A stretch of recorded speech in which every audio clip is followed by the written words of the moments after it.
Tugeze mbitundu by'eggombe Wakiso waliwo Bakanaabe abatabuse oluvannyuma lw'okukizuula nti omugagga gwe babadde bakakalabiza yafunye nate manager omupya. Abantu bano kigambibwa nti beesenza mu kifo awatali lukusa lwa mugagga.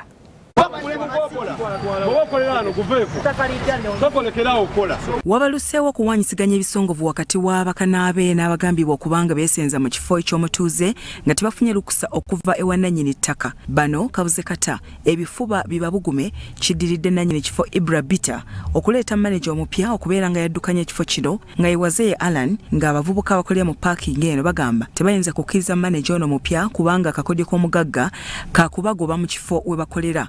Tetwagala abantu bava walala kujja tuleeta mu mize mirala kuyigiriza abaana baffe. Nze ndi dereva nvuga sino truck. Emotoka nagiyigira wano. I was born from here. Nayiga emotoka ne banzijja wano ne bampa omulimu kati nvuga sino truck. Naye tekyabajjaako kubanga nze pulezidenti waabwe nti mumpisa ennungi n'omulimu nti gusobola okutuwa ekirungi ne tubanga batulabye era omugagga mujja wano ogenda okumpa omulimu nkole so that guno omulimu guliwo nga gw'abaana baffe okukolera wano. Wazee Alan agezaako okubannyonnyola nga bw'ali manager w'ekifo kino mujja ekintu bo baganya kiwuliriza. Neyefuula nannyini ate ng'asindika abantu tajja.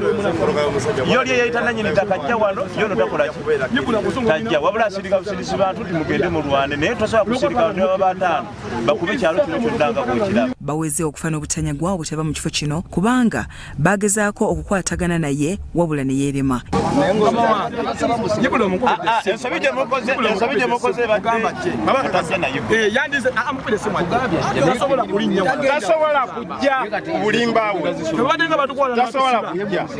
Emirundi giwezeeko wano nga jala poliisi naye olutuukaano nga yaluka. Era ffe okutujja wano tetugenda tutyo.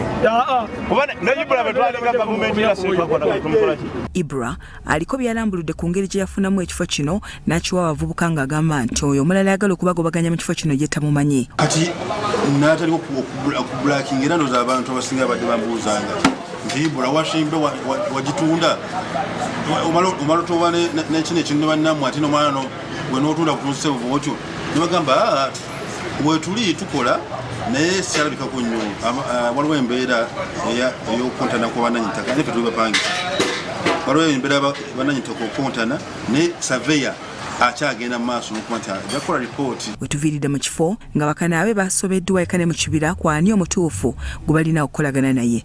Mukozi kati nawe oveeyi najje n'agamba kati wedde eri tosobola kukola mirimu ng'okoze ki ng'ogikola bulungi wane bakasitoma abasinga oli wajja n'akubogera n'akutiisa bw'oddabuzeeyi n'okola ki n'ovaawo tuba toyinza kukola mirimu gy'obulungi nannyini washingibwe tumanyi mulala nayo nayeetawo n'ayogera ebigambo bingi akasobola bagendo bali mu kuboggolera bagamba naye n'obeerawo n'osobola n'okusoberwa oba nkola ekyo banze. Byawandilu Boni, Salt TV, Omunnyo.